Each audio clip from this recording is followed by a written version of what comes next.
if you were king of tennis, is there anything you would do or change? Absolutely. Yeah. No, in the truth of it, we've talked about this a lot in this conversation. Our industry is completely unregulated. So half of people who call themselves coaches or professionals, who knows who they are? They don't have background checks. They've never been checked out. They don't know.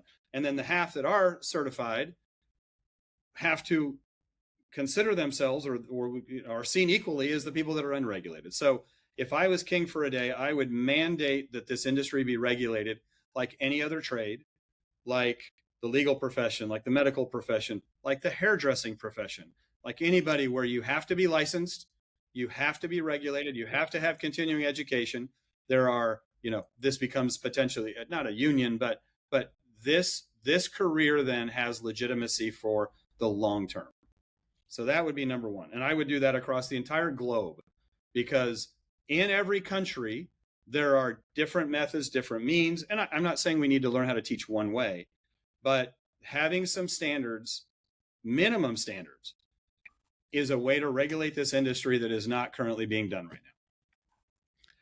We consider ourselves the Chamber of Commerce because we are the only people, as a nonprofit, we are the only people that truly care about the growth of the sport, because the growth of the sport requires people, and people are what we do. We do people.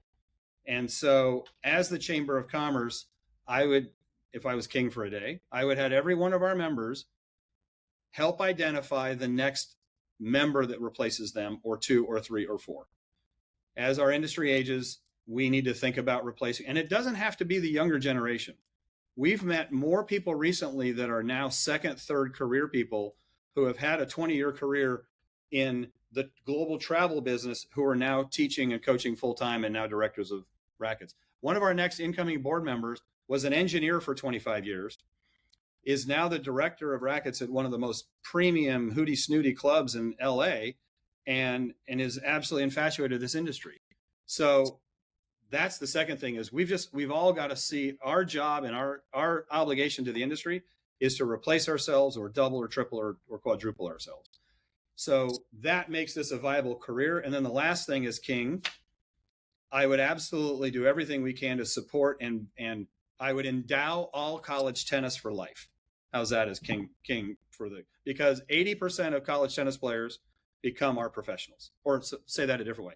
80% of professionals have played some sort of college tennis. So if we don't have a pipeline of college tennis players and college athletes, we don't have an industry going forward.